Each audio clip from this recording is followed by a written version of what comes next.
Hello, I'm Errol at home, and this is how I deal with my inner critic.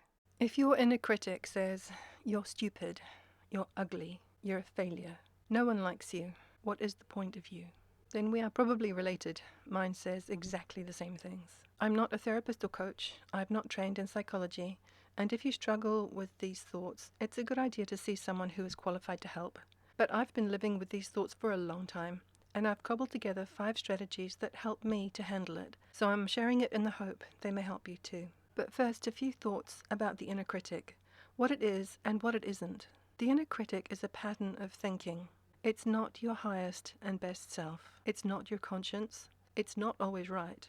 It doesn't motivate you to be your best self, and it doesn't prevent you from going to the dark side. It's just a pattern of thinking. It's not your highest self. When it makes a comment, consider the source. Is your critic generous, gentle, considerate, fair, rational, and emotionally regulated? Mine neither. Is your critic a fair-weather friend? Will it only like you if you have a particular job title, have this amount of money, are friends with those people, or look a certain way? Who needs a fair-weather friend, especially one who thinks it's always raining, or about to? When you think about the kinds of things the critic says, it tends to be quite harsh, judgmental, cruel, and unsympathetic. You wouldn't speak to a friend that way. It's definitely not your best and highest self. Generally, we save that for the people we love. The critic is not your conscience. In the movie Pinocchio, his conscience was represented by an insect called Jiminy Cricket. Best not to confuse this with Jiminy Critic. They are not the same. But the critic can sometimes piggyback on the conscience, and it's important to prize them apart. Our conscience may tell us things that make us feel uncomfortable. It may say things like, "I was in the wrong. I need to apologize and make amends." But it's the critic that takes that and generalizes and catastrophizes and says, "I always mess up. I'm a terrible person." That's not the conscience speaking, it's the critic.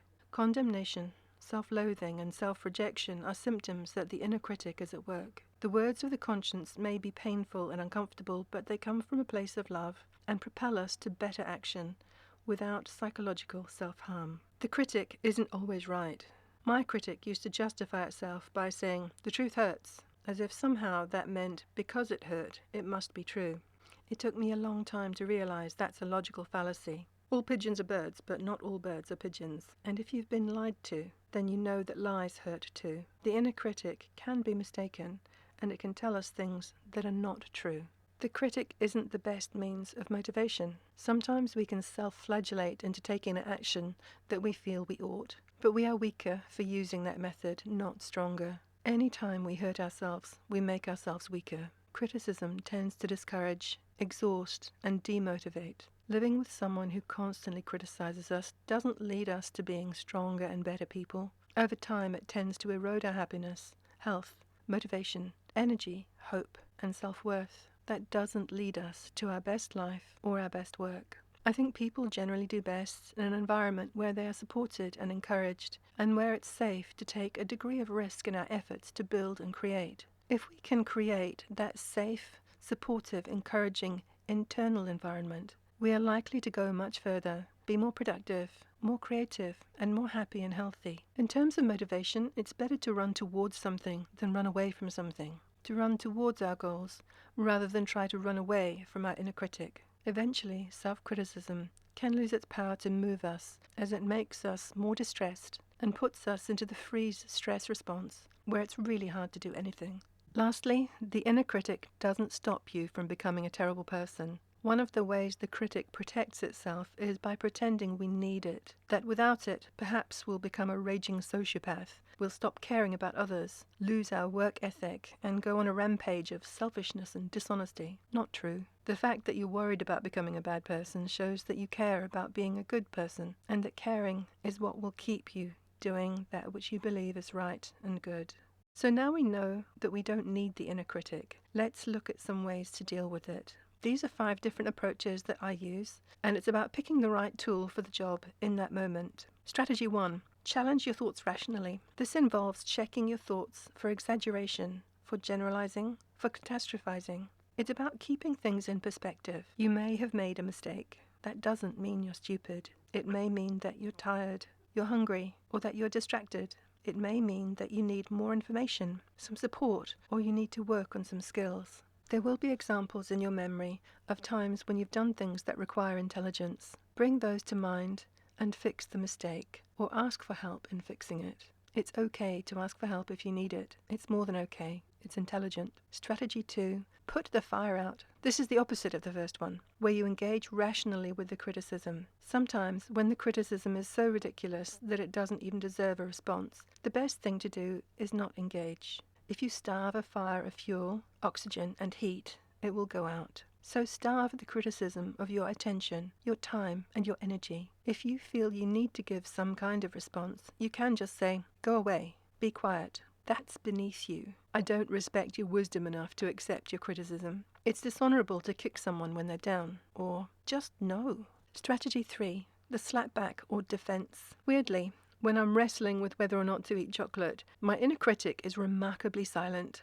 It has nothing to say at all. But once the chocolate is gone, it can't stop talking. It took me ages to work out that the reason for that is my inner critic loves chocolate. So it doesn't say anything until the chocolate is safely eaten. Then it gives me a really hard time about self-control and health goals. That's when I realized my inner critic may be a bit of a hypocrite. It doesn't have the moral high ground. So I came up with a slapback, which is, why didn't you say anything while I was making this decision? Why didn't you speak while I was eating the chocolate? Oh, your mouth was full? If you don't vote, then you don't get a say. When my inner critic tells me I'm ugly, I answer, you literally have the same body and face. So who are you calling ugly? Or come up with a defense. When the critic says, you made a mess of that, I respond with, I made the best choice I could at that time, with the skills and knowledge I had then. I can now do better because I had that experience and I learned from it. Or it might be, I made the best decision I could, and although I'm unhappy with the outcome, I still don't see a better option than the one I took. Be realistic. If the critic says, no one likes me, the response could be, I commit to loving myself. When it says, what is the point of you? I can answer, I create meaning by living by my values. So it can help to make a list of the criticisms you hear throughout the day. Act on the helpful criticism, but the unhelpful criticism tends to have repeated patterns. Plan out your slapbacks and defenses, and start using them. Strategy 4.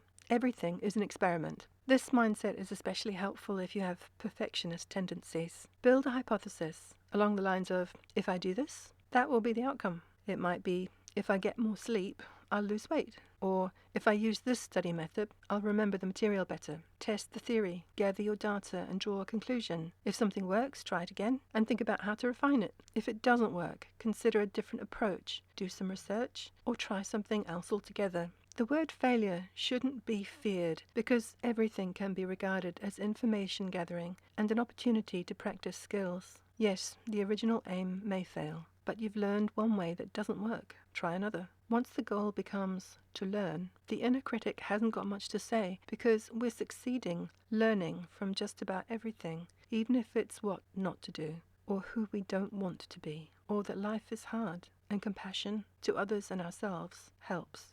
Strategy 5. The inner critic in rehab. Imagine you have an inner coach who says things like, you did a really good job there, you did this really well, you're making huge improvements with that skill, and you've learned a lot since you last faced this challenge. Now, let's work on this next. We need this information and those skills. That would be a hugely helpful inner voice.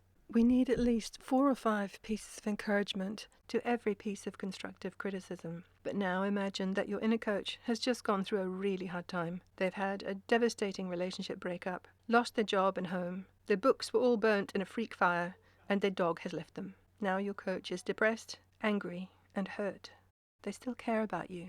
They still want you to be safe. They still want you to be loved, to achieve your goals and be happy and healthy. But they've lost all their skills and their hope. So instead of constructive advice, all they can come out with is miserable criticism. So with this last approach, it helps to find out exactly what your coach is trying to achieve. Is the criticism underneath worried that you will do something unwise or dangerous and get hurt? They're trying to keep you safe. Is the coach afraid that you'll be rejected by someone you care for? It's because they want you to be loved. Is the critic angry because you've missed an opportunity to achieve something important to you? That's because they care about you, achieving your hopes and ambitions. Once you realize that underneath the criticism is someone who cares about you and is trying to help, it takes away the hurt. Maybe the coach is criticizing you for eating chocolate because they're worried about your health. Maybe they're upset about the mistake you made because they're worried about your job prospects. It wants you to be healthy, to be loved, and to have meaningful work. Once you can hear the love and concern that is underneath the criticism, it's possible to answer the critic by saying, "Thanks for caring about me. I've got the message." And somehow, once the deeper meaning has been heard, understood, and received, the critic slowly becomes a coach again. Constructive criticism is very valuable, whether it comes from ourselves or someone else. It's very important to evaluate our actions and motives to make sure they're consistent with our values and to continue to grow. But the destructive kind of criticism no one needs. I hope that these thoughts are of help to you in becoming kinder to yourself. Take care.